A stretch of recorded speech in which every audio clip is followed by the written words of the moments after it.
And that is a great way on a day where you're out of time to absolutely come in, maintain all of the fitness that you have, keep your body feeling good, keep your mind feeling sharp, and make the rest of your day better than the way maybe it started.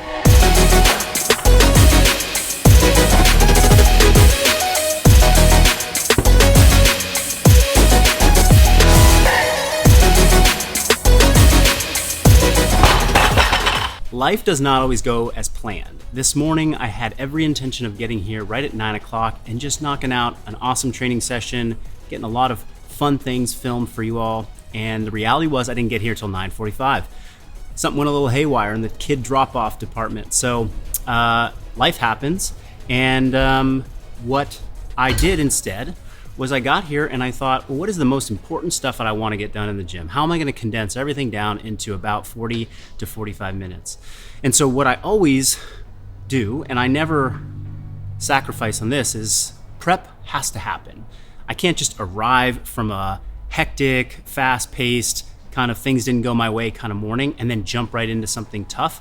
My body's just not going to be ready. I have to arrive here at the gym. So that's always what I start with. And today I chose a very concise warm-up, but I got something done. And I just pushed the sled for about 4 minutes, back and forth, back and forth. And then because today was going to be a very hip and posterior chain dominant type of day, I made sure to get some pre-fatigue on those muscles. So I jumped on the hamstring curl machine and I knocked out 15 reps at a moderate weight. Then I jumped on the hip thrust machine and I knocked out 15 reps at a moderate weight. I did that for 2 sets. If you don't have machines, that's totally fine. Just grab a band and do the same exercises. Banded hip thrust, banded hamstring curl, no big deal. But those 30 reps per exercise got a lot of blood flow going. I had already gotten warmed up from the sled. I pushed it kind of fast. It's a safe way to prep.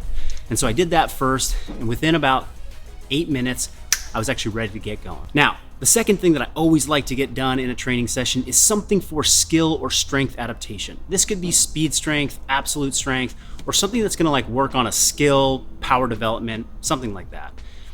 Without a lot of time, Olympic lifts are such a great exercise for that component of training because they really combine everything. They combine strength, they combine speed, they combine power and coordination, and there's lots of skill that goes into developing those lifts over time. So that's why I like to have them inside of my training periodically. I use them in our Persist Perform program for that reason. So what I did was I pulled out some blocks, I pulled from blocks, and I did combinations of clean pulls and power cleans. I just got to work. I started from an empty bar, I put on 115 pounds, then I moved up to 165, 185, 205, 225, and that's where I called it for the day. I did complexes of about 3 reps of each movement. And since I already had the barbell out and I wanted to get a little bit more absolute strength, and this is now positional strength that I wanted to work on. This is something I always think about is what's a way that I can work on developing strong positions in places that are typically weak. So I did a deficit clean grip deadlift. Deficit clean grip deadlift with a pause at the middle of my shin. So what that meant was that I started from a lower position than typical, which is going to stretch me out at the bottom. Then I pulled the bar up to my shin. And when I pull the bar up to my shin, that is a position that a lot of people can lose position. At that position is when I paused. It's going to force me to really focus on keeping my back tight, keeping my lats engaged, keeping the bar close to my body, and my weight balanced on the middle of my foot. After that pause, pulled it all the way up to the top. I did sets of 3. I did 3 to 4 challenging, moderately challenging sets, and I didn't rest very long in between because I was already pretty warmed up from the Olympic lifts, and I wasn't doing long tempos. It was just up, pause, finish the rep, and down. All in, that took about 12 minutes to do my Olympic lifts and my deadlifts. So we're right around the 20 to 25 minute mark of training.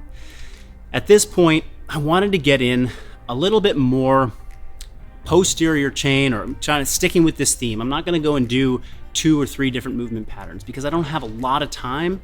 And so to warm up my press or warm up a pull or warm up a squat, it was just going to take a little bit extra work, and I didn't want to go through that. So I picked 3 more exercises to do a little accessory strength balance work on top of what I had already done with the barbell. So those movements were going to be Nordic hamstring curls, great hamstring exercise. I was going to do something with the barbell because I already had it out. I was going to do hang power cleans, same movement pattern, just at a different rep scheme, 10 reps per set. And then I grabbed the heavy medicine ball that I had laying around, which for me was going to be a little odd object, kind of more athletic, strongman type of work. But all three of these exercises kind of hit a similar movement pattern to what I'd already done. So it complemented what's going on in training. I set a timer and I did a little EMOM, 1 minute each exercise for about 5 to 10 reps. I rotated through each exercise 3 times, 9 total minutes. So with a little bit of setup, with transition, from start to now finish, or at this point in the training session, I was at roughly the 35 minute mark. And that was when I called it. I could have done some conditioning. That's what I typically would have done in a training session, in a persist perform workout, but I was running low on time, and what I wasn't gonna sacrifice is a little bit of a cool down.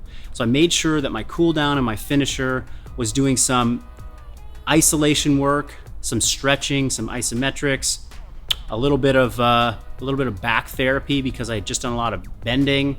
So I combined the monkey feet, hip flexor, psoas march. I combined some incline pigeon, bench pigeon stretch, and then a little bit of the reverse hyper. And I just did 2 quick sets of each exercise, all in 40-45 minutes. Get in the gym, never sacrifice your prep, don't neglect your cool down. Pick maybe 2 things to focus on. For me, it was the barbell work and then the accessory strength balance work. Focus on those, bring a lot of intention, a lot of effort. Keep your reps and your sets low. And that is a great way on a day where you're out of time to absolutely come in, maintain all of the fitness that you have, keep your body feeling good, keep your mind feeling sharp, and make the rest of your day better than the way maybe it started. So I hope those tips on how to hit a short session help you, and I'd love to hear your comments down below. See you next time.